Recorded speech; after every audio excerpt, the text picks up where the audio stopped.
And now for the more speedy oriented, we're going to take that burnished finish off with a finishing pass with our premium grade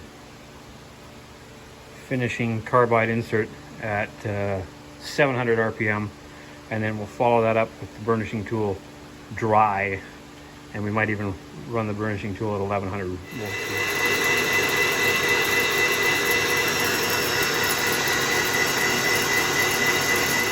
Okay, we just completed that finishing pass, and it's pretty nice. You can hear there's still a bit of rough to it, but you know, that's about as nice a finish as one can expect straight off of carbide, as far as I'm concerned, for 1045.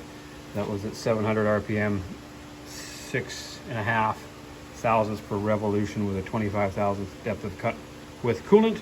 And now we're gonna put the burnishing tool to work on here in this scene. And here we go, 1100 RPM, 4 thousandths of an inch per revolution. Same sort of in feed, about 7.5 thousandths, maybe just a little bit under on this one. And we've got some light oil, light hydraulic oil actually, on the that we've dropped down in there, and we just put a couple of drizzles on the shaft. Didn't even bother spreading it out all that nicely, so we'll see what it looks like after we get one pass done here.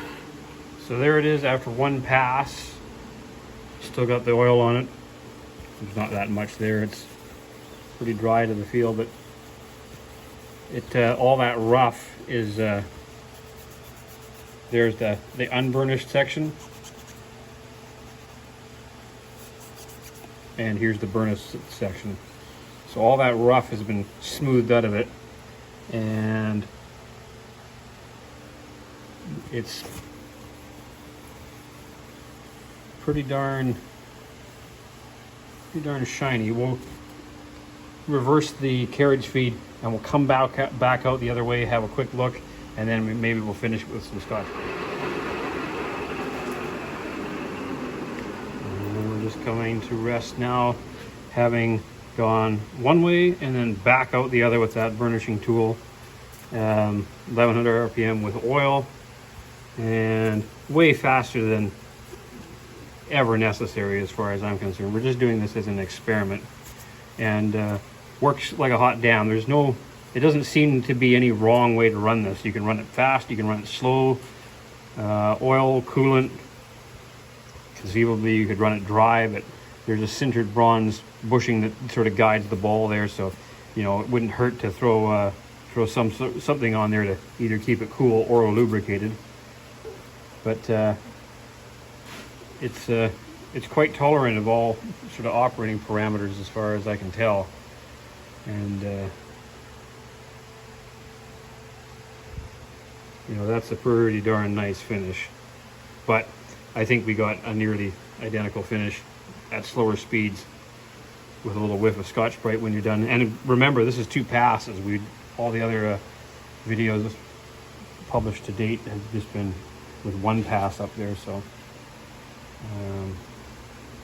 I think I'll measure this real quick. There's the turned and unburnished section, and there's the burnished 2-pass section. This experiment, it seems that the reduction in diameter was about 0.2 of a thousandth, so not even 1/4 of a thousandth of an inch, which is rather surprising, but that's what I got.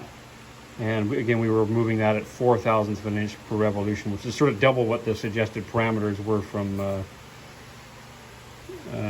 Jim and some of the testing that Doug did as well. And we'll hit it with some Scotch-Brite just for no good reason. Real quick promise, we won't get too carried away. We'll just less than 30 seconds of Scotch-Brite on there. So that's after the Scotch-Brite. Pretty darn shiny. Probably don't need to run it that fast. In fact, I'm convinced you don't need to run it that fast, and likely it would benefit from a slower feed rate. So I'll do more experimenting on that in later videos. Thanks for watching. Okay, I just couldn't resist. There's the part.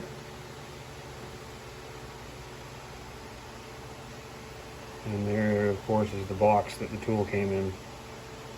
So, you know, if you were to hit that with some rouge, you could probably get it actually mirror finished. That's quite something.